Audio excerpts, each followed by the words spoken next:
Awesome. Hello, everybody. Welcome into Edge. It is such a pleasure to see you all here. I see so many familiar faces and also new ones, so I love that. I just want to introduce you to Edge. This is where you are. We are a self-custody multi-asset exchange platform. We allow users to buy, sell, trade, stake, etc., their favorite cryptos, all while holding their own keys, which we all know is incredibly important. We make it super intuitive, and we also have tons of functionality for the expert user. So if you don't have Edge downloaded, I can help you out. That brings me to my next point. We also have an in-person help desk every single Thursday downstairs at Portal Coffee. Portal is such an awesome neighbor. You can also use code EDGE down there to get 15% off the coffee. So that's super cool too. Maybe we should cut that out of the live stream. But every single Thursday from 9:30 to 11:30, we have one of our support agents down there. They can help you get onboarded to Edge. They can help you answer your crypto questions. If you just want to talk crypto on a random Thursday morning, that's where you can do it. All right. I'm going to go ahead and let Brandon take over from here, but I do want to just mention we are live streaming. Hello, people of the internet.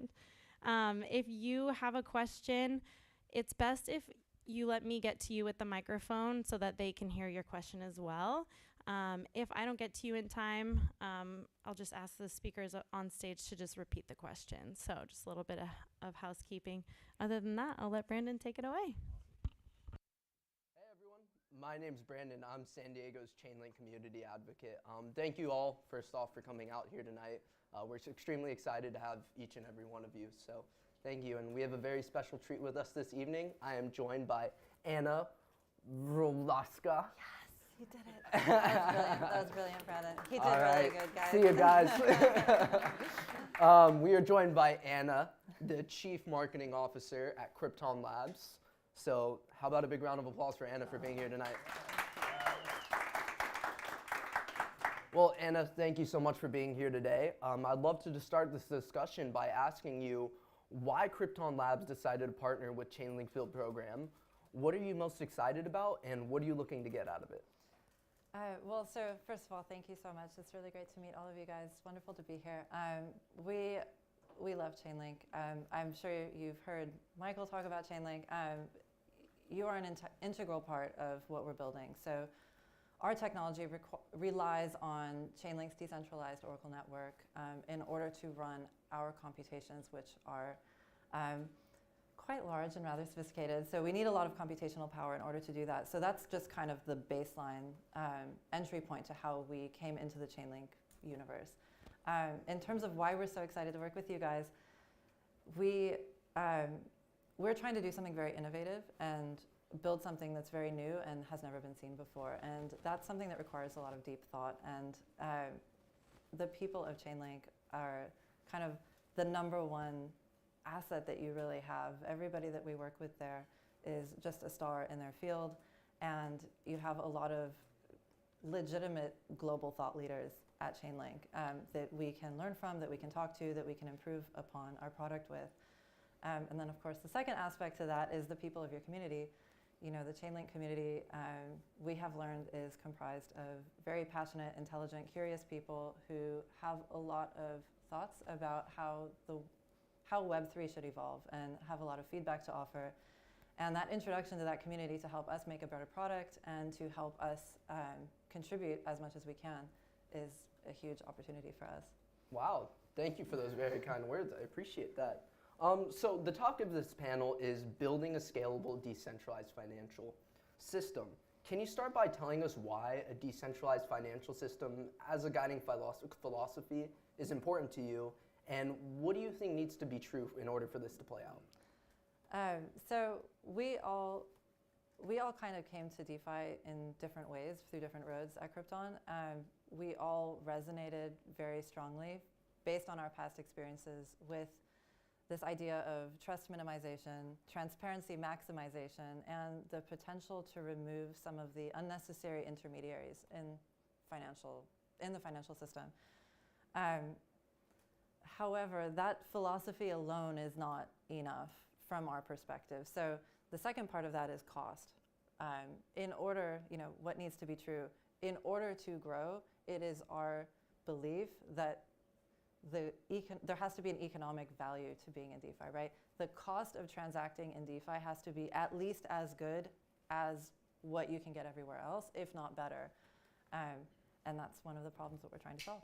Gotcha. So one of the problems is the cost. And for those of you that don't know, Krypton Labs happens to be a decentralized exchange with the goal of minimizing costs. So can you elaborate on the cost inefficiencies of DeFi and how Krypton Labs is looking to solve those? Yeah, absolutely. So you have probably heard of things like front running and impermanent loss, which in traditional finance is known as adverse selection. There are a number of cost inefficiencies that exist, not just in DeFi, but really in finance as a whole.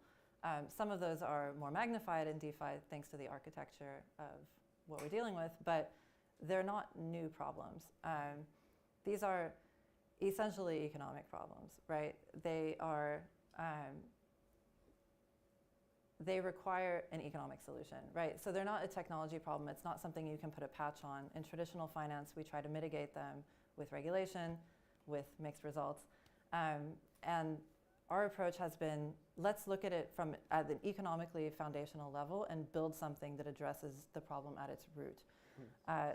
So there's kind of two important, so we're building a DEX. I don't know how familiar you guys are with Krypton, but there's kind of two fundamental differences in what we're building that make the Krypton.exchange unique. So I'm going to use a visual illustration that's not perfect, but I think gets the point across better than like math. So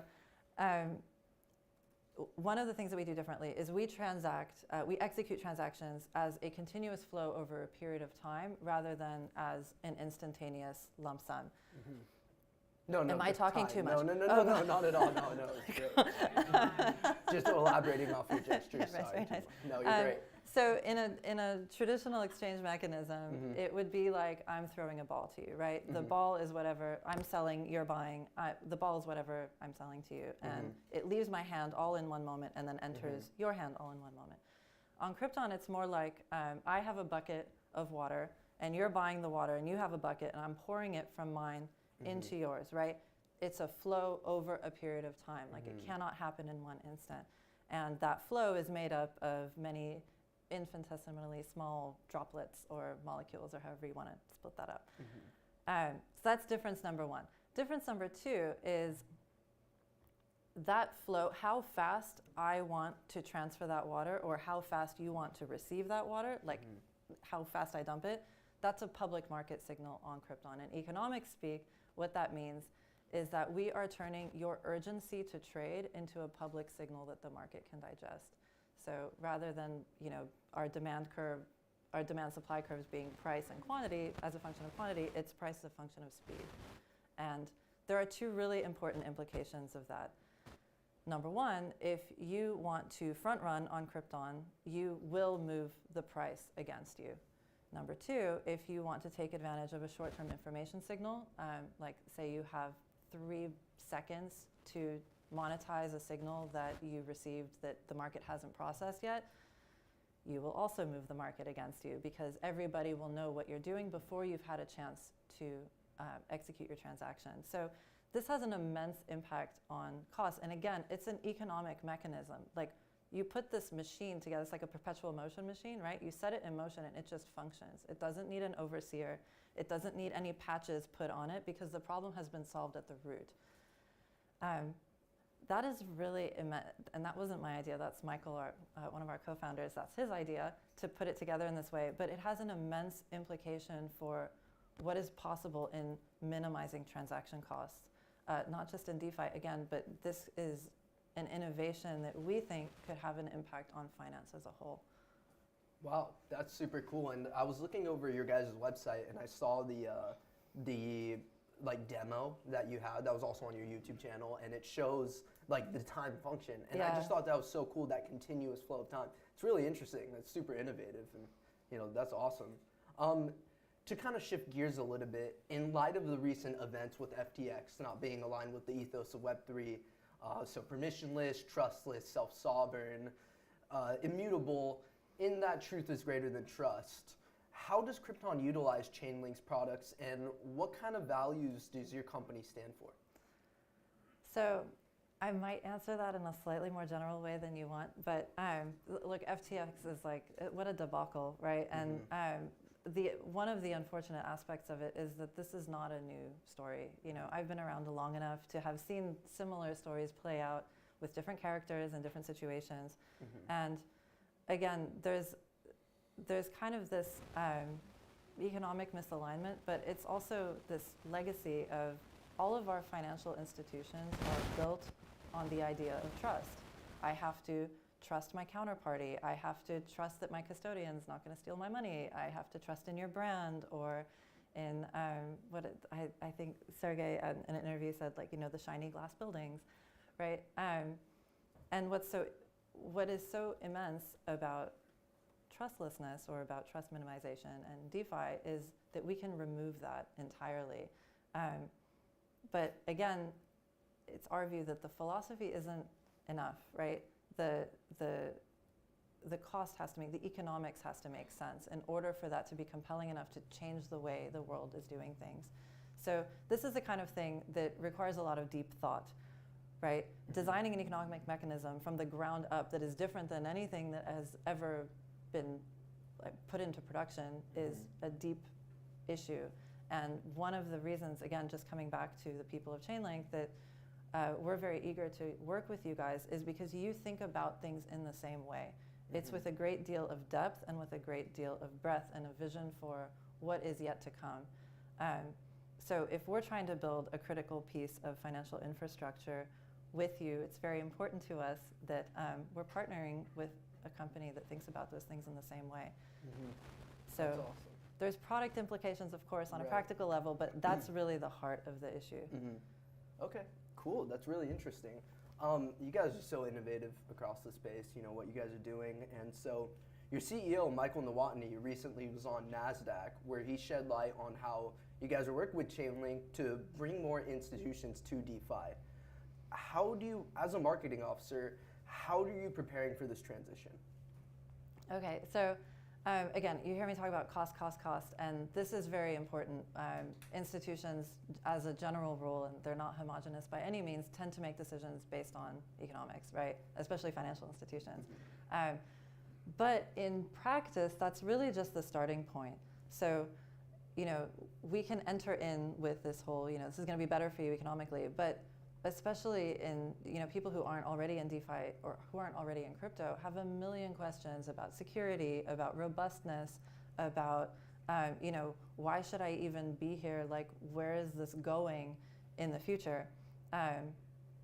So as a marketer, my job is to not only provide proof of what we're saying. We're making really bold claims here, right? So we need to back that up with actual research. It is very nice for me as the CMO that our team is spending so much time on research, on validating our results, on putting together, you know, and stress testing what we're doing so that we can present with substance and not just with words.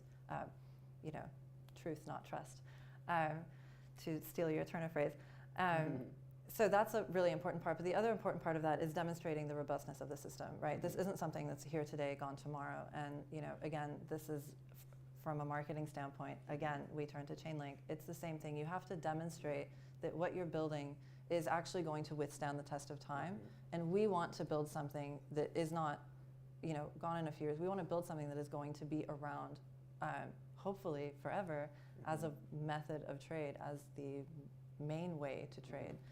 And so we, you know, we look to you guys because you have built a very robust company with thoughtfully designed and really, you know, future-driven products. Wow, very cool. That's really cool. You guys have your own R&D. I love that you said you were trying to, like, you know, back up those claims that you're making, because it'll really kind of help you achieve that market adoption. It seems that, you know, you guys are aiming towards. So, Krypton has had a big spotlight shine from the Chainlink build program through mainstream media. How are you positioning your protocol to ensure market adoption? So yeah, positioning here, you know, it sort of comes down to, you know, what I just said. So positioning, people think of marketing as the veneer on top of an organization, right? It's like the last little shiny bits. But I believe that really good marketing, really effective marketing for a business that wants to be around for a very long time is about diving in and figuring out what is best about that business, what value there is to offer, and then making sure to share that in the right way with the right people who will value that thing that you have to offer. So in terms of market adoption, we think we have a huge marketplace potentially of people, and you deliver your message in different ways to different people, and it might be something more buttoned up for an institutional, a potential institutional client versus something more imaginative for somebody else. But at the end of the day, it really does come down to the substance of what we're doing. And there's a lot of substance on our team. There's a lot of substance behind what we're building. And I think that's what makes us very special as a company. And that is the thing that I most want to bring out. Again, proving and validating what we're saying, making sure that, Michael, he's building right now, which is one of the reasons you don't see him very much. That he and Nathan, his co-founder, are able to share their expertise and their experience, and really bring it out into the world, but in a way that shares that true robustness at the heart of what we're doing. That's awesome. Yeah. So great jockey, great horse. That is awesome. So before we hand it over to the audience for a brief Q&A. For someone looking to get more involved into what Krypton has building, what are some things they could do right now?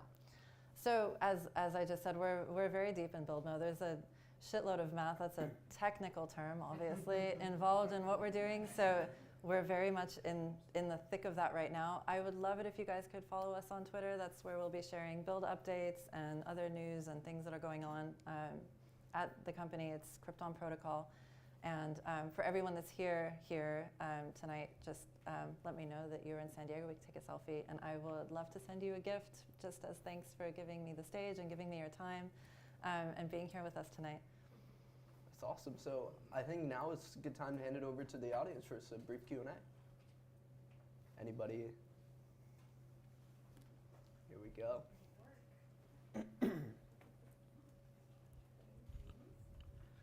Awesome talk. That's really cool, really interesting. I have a couple questions. One, a little more about just the product itself. Might be a dumb question, not sure. We'll find out.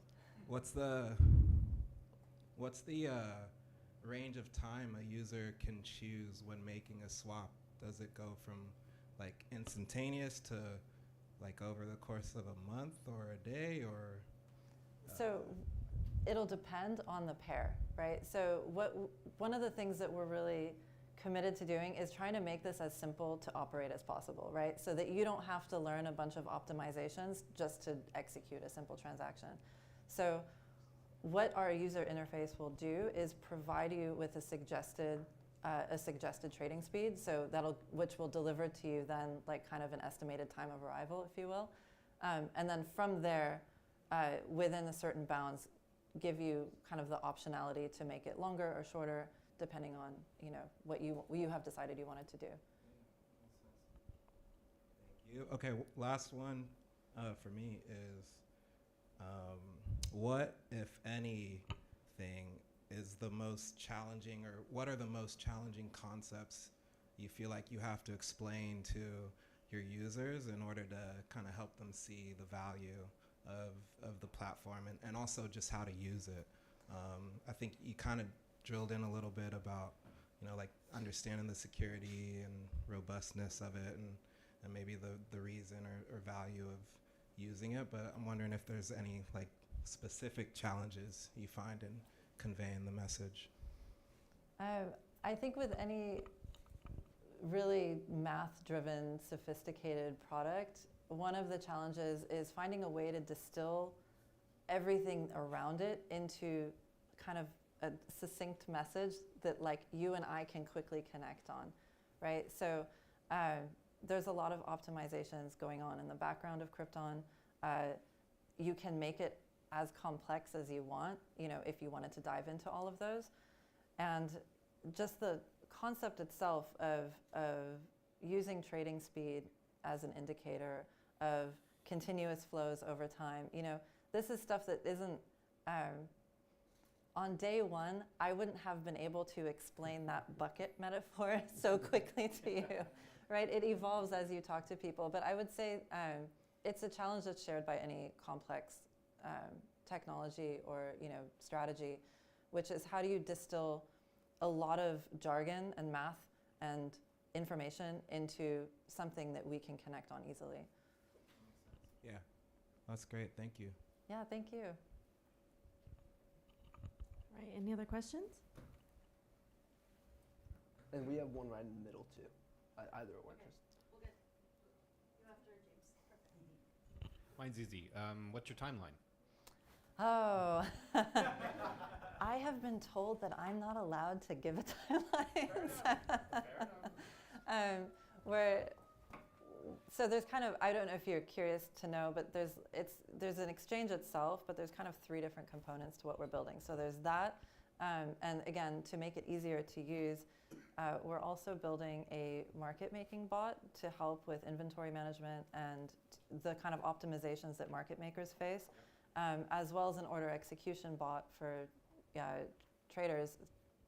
When you can trade as a flow, right, over time, and that time period expands, as we all know, crypto can be rather volatile, and so your kind of optimal speed, or your, the optimal speed, but some other variables as well, might change as your transaction is processing. And so we're trying to build a bot to kind of help people react dynamically to the market. With, again, as easily as possible. So there's kind of a lot of parts to all of this, and each of them is quite deep in terms of what it takes to make sure it functions. So as soon as humanly possible. Hi.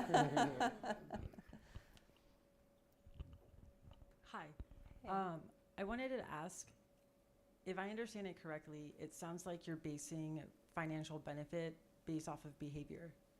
And I just kind of wanted to understand a little bit more, like, how do you measure that, right? Because you're incentivizing people who are investing to play the long game. And I don't think generally when people are trading, they're thinking about the long game. It's, the fast returns, trading for a short period of time. So I guess I'm just interested to know, like, what is the math that goes behind it? All right. I'm hydrating. So when you say benefit, I assume you mean what I'm saying about cost, right? Most people think that they are trading fast, but they're not like high frequency traders. So when I'm talking about getting a very short-lived signal, I'm talking about like seconds, or in some cases minutes. But in traditional finance, it's really like microseconds. I'm talking about latency advantage and information advantage that isn't available to the rest of the market. So there is definitely, and I've heard, I've had these conversations where like, but I don't want to trade over a period of, a long period of time. And so, my question to you is like, would it bother you if your trade executed in 1 minute, or in 5 minutes, or in 10 minutes? Like, what is the upper bound on time for you that makes it feel like a long game? And the feedback I've gotten, and I would love to talk to you more about this because, I think everybody has a different perception of that. But generally speaking, most of us aren't trading in the space of seconds, right? The vast majority of traders don't trade that way. They buy today, sell tomorrow, or in a month, or in a year, in 10 years. And those are the traders that we're targeting, the people that are holding for an amount of time. I'm not sure if that fully answered your question, but. I mean, I think I don't really understand your product. Oh, thanks, sorry. Well, I think I'm still trying to wrap my head around your product. So maybe my answer wasn't really, or my question wasn't like too valid. So maybe after this we can talk a little bit about that more. Yeah, absolutely. That would be great. Thank you.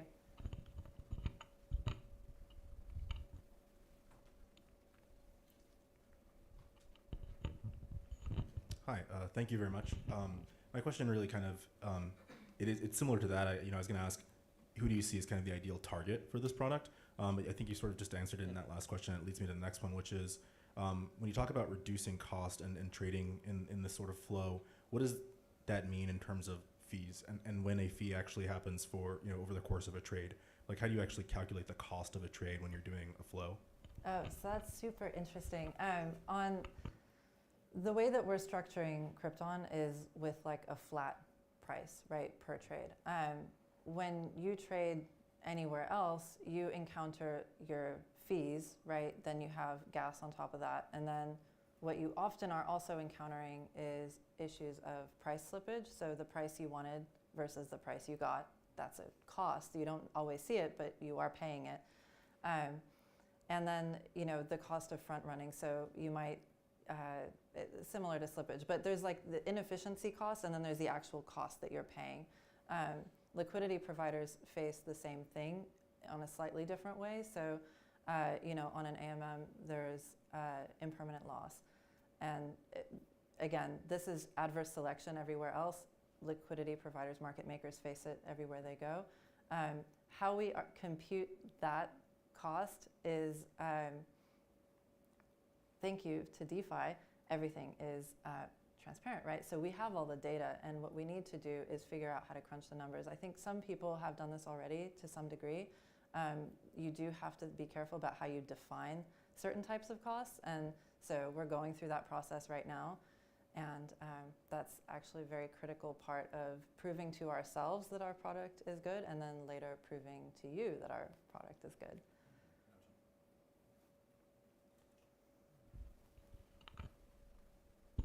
Hi.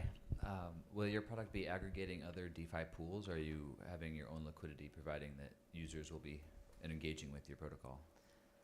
So that's a really interesting question. So Krypton is based on an order book. So we're not an AMM. And this is why computation is so heavy, because we are actually matching orders to each other. So there is no liquidity pool. Okay. So then I can place limit orders. Yeah. Okay.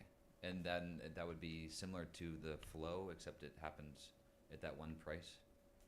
Yeah, so essentially what we're looking to do is all orders on Krypton are limit orders, sort of like you would have in a traditional system, right? And you put your boundaries on what you're willing to accept. Now, when there is something like front running, you will likely hit the very edge of that boundary, right? If someone is taking advantage of market dynamics. Yeah. What we are doing, yes. So to answer your short question, the short answer to your question is yes. Cool. Sorry, I get excited when I want to talk. Thank you.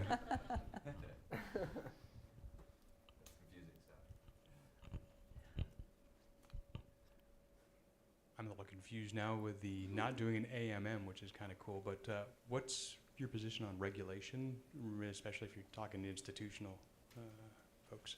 Yeah, we actually welcome regulation. We just announced today that we joined the Blockchain Association, which is the kind of main lobbying group for crypto. And, we don't think that having regulatory clarity is bad. And there's a few reasons for that. Number one, you get definitions, and definitions are very important in law, as you know. Now, we do not believe that our exchange should be regulated in the same way that like the New York Stock Exchange is regulated, because it operates on completely different principles.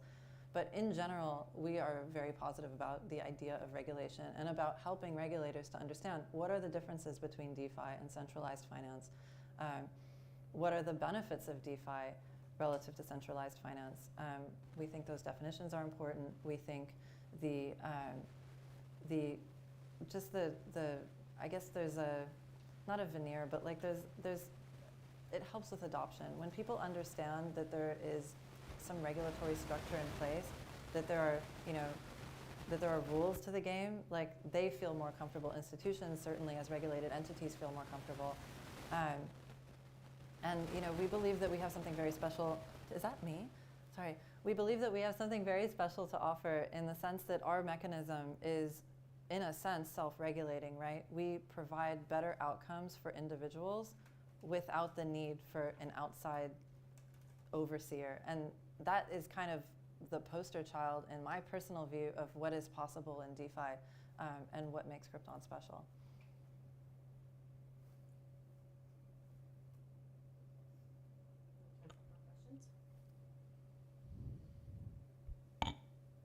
We can do like one more. Any other questions? Anybody else? I have a quick question. Do you have any advice for someone who's looking to break into the industry professionally? I don't think we talked too much about your background, but if you want to touch on that as well. I know a lot of people are looking to break in professionally, so if you have any advice, that'd be awesome. Yeah. So my background's in traditional finance. I've spent my whole career in finance. I've been marketing complicated products to all kinds of different people for over a decade. So I've been in DeFi for like 6 months, and I'm new to the space, and I think